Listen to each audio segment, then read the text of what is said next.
Hello student, digi lesson of Navankur में आपका स्वागत है।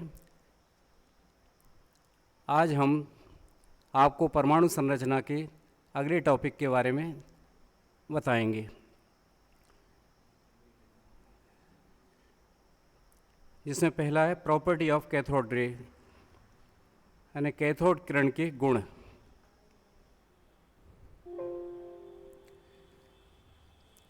इसमें पहला जो गुण है वो है ये किरणें सीधी रेखा में गमन करती हैं तथा इनका वेग लगभग प्रकाश के वेग के बराबर होता है। यदि इनके रास्ते में कोई ठोस पदार्थ रख दिया जाए तो उस बस पदार्थ की छाया पड़ने लगती है, जिससे यह सिद्ध होता है कि कैथोड किरणें सीधी रेखा में चलती हैं।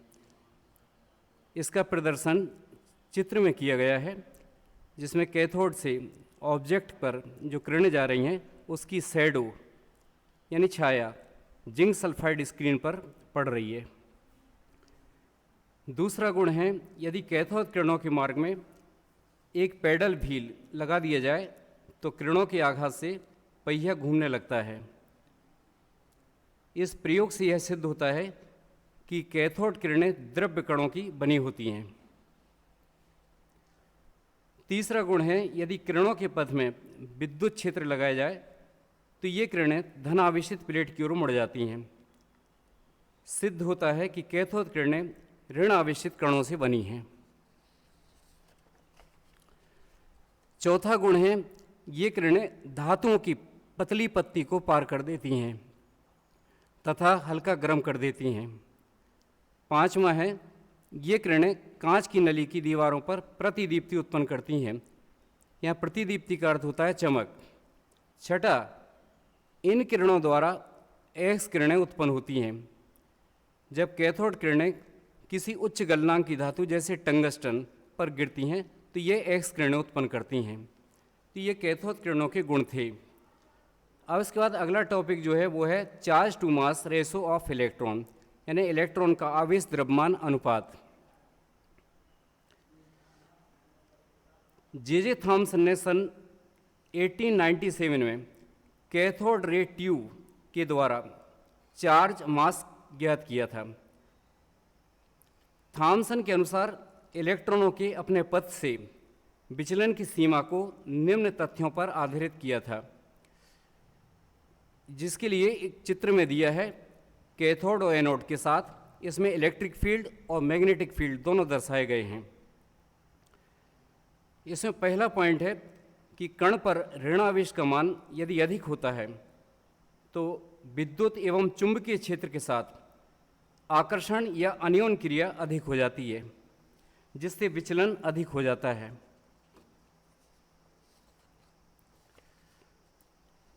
इसका सेकंड पॉइंट है, हल्के कण में विचलन अधिक होता है, माने जितना लाइट पार्टिकल होगा उतना ही विचलन अधिक होता है।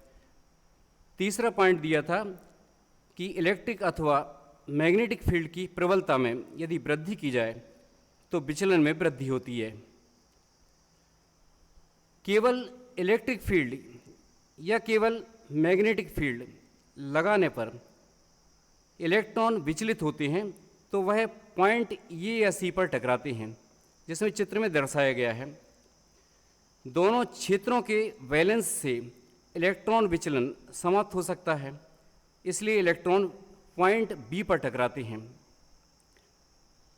किसी एक क्षेत्र में इलेक्ट्रॉन विचलन की मात्रा के सही माप द्वारा थॉमसन ने आवेश व द्रव्यमान के अनुपात का निर्धारण किया, जो E/me बराबर 1.758820 इंटू 10⁻11 कूलाम पर किलोग्राम पाया। मिलीकन ने तेल बूंद विधि से ऋण आवेश का मान 1.6022 इंटू 10⁻−19 कूलाम, जबकि मास या द्रव्यमान 9.109 इंटू 10⁻28 ग्राम पाया। थॉमसन ने E/me के मान इस मान को संयुक्त कर ज्ञात किया, जो हाइड्रोजन के परमाणु भार का 1/1837वां भाग होता है। अब हम अगले टॉपिक की ओर जाते हैं, एटॉमिक नंबर। इसमें पहला एटॉमिक नंबर है जो कि परमाणु संख्या।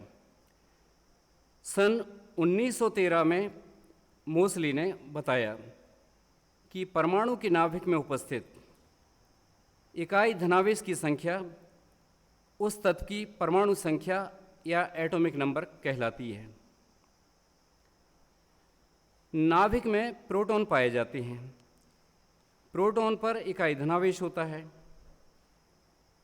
तत्व का परमाणु क्रमांक नाभिक में उपस्थित प्रोटॉन की संख्या के बराबर होता है।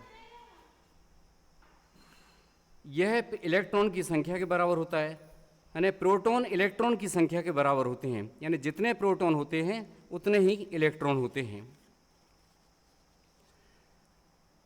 परमाणु संख्या बराबर प्रोटॉन प्लस इलेक्ट्रॉन की संख्या होती है और इसे Z द्वारा प्रदर्शित करते हैं। इसका अगला टॉपिक है द्रव्यमान संख्या या मास नंबर। परमाणु का द्रव्यमान प्रोटॉन तथा न्यूट्रॉन की संख्या पर निर्भर करता है। दोनों ही परमाणु के नाभिक में पाए जाते हैं। परमाणु के नाभिक में उपस्थित प्रोटॉन तथा न्यूट्रॉन की संख्या का योग तत्व का द्रव्यमान कहलाता है। प्रोटॉन तथा न्यूट्रॉन को सामूहिक रूप से न्यूक्लियॉन भी कहते हैं, क्योंकि प्रोटॉन और न्यूट्रॉन नाभिक में पाए जाते हैं और नाभिक को न्यूक्लियस कहा जाता है। द्रव्यमान संख्या को कैपिटल ए से दर्शाते हैं। अगला टॉपिक है आइसोटॉप्स या समस्थानिक। एक ही तत्व के वे परमाणु जिनके द्रव्यमान अंक भिन्न होते हैं परंतु परमाणु भार अलग होते हैं, समस्थानिक या आइसोटॉप कहलाते हैं। इसका उदाहरण दिया है कि हाइड्रोजन के 3 समस्थानिक होते हैं, प्रोटियम, ड्यूटेरियम और ट्राइटियम। प्रोटियम का संकेत 1H1, ड्यूटेरियम का 1D2 एवं ट्राइटियम का 1T3 होता है। इन तीनों के परमाणु क्रमांक 1 होते हैं, जबकि द्रव्यमान अंक जो रहता है वो 1, 2 और 3 होता है। एक तत्व के समस्थानिक या isotope atomic number, proton, electron number और केमिकल प्रॉपर्टी समान रखते हैं, परंतु द्रव्यमान संख्या, न्यूट्रॉन एवं फिजिकली प्रॉपर्टी या भौतिक गुण में भिन्नता रखते हैं।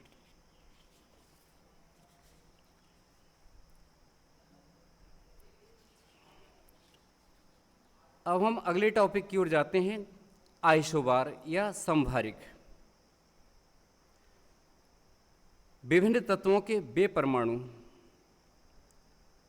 जिनके मास नंबर समान होते हैं आइसोबार कहलाते हैं, परंतु इनके परमाणु क्रमांक भिन्न होते हैं। ये atomic number proton, electron number, neutron तथा केमिकल प्रॉपर्टी में भिन्नता रखते हैं। इसका उदाहरण दिया आर्गन, पोटेशियम और कैल्शियम। इन तीनों के द्रव्यमान 40 पाए गए, जबकि परमाणु क्रमांक 18, 19 और 20। अब हम अगले टॉपिक की ओर जाते हैं, वो है Thomson atomic model and limitation. परमाणु मॉडल की परिकल्पना सर्वप्रथम थॉमसन ने की थी। इनके अनुसार परमाणु धनावेश से निर्मित एक गोलाकार संरचना है। इसमें धनावेश के बराबर इलेक्ट्रॉन वितरित रहते हैं। यानी जितने धनावेश होते हैं उतने ही इलेक्ट्रॉन इसमें पाए जाते हैं। यह परिकल्पना ब्रिटेन की डिस प्लम पुडिंग पर आधारित थी, इसलिए इस मॉडल को प्लम पुडिंग मॉडल कहा गया। इसे तरबूज या रेजिन पुडिंग भी कहा गया, क्योंकि जिस प्रकार तरबूज में काले बीज होते हैं उन्हें इलेक्ट्रॉन माना गया और बाकी का जो भाग है वो परमाणु। इसका परमाणु आकार 10⁻⁻8 सेंटीमीटर था। इसका चित्र दिया गया है जिसमें धनावेशित एक गोलाकार संरचना बनी है जिसमें अंदर इलेक्ट्रॉन उपस्थित हैं। इसकी जो सीमाएं हैं वो निम्न प्रकार से हैं। पहली सीमा, हाइड्रोजन स्पेक्ट्रम की व्याख्या नहीं कर सकता, यानी हाइड्रोजन की जो स्पेक्ट्रम है उसकी व्याख्या इसने नहीं की। दूसरा, धनावेशित भाग के अंदर इलेक्ट्रॉन की ऋणावेशित सहित उपस्थित रहने का कारण भी नहीं समझा सका।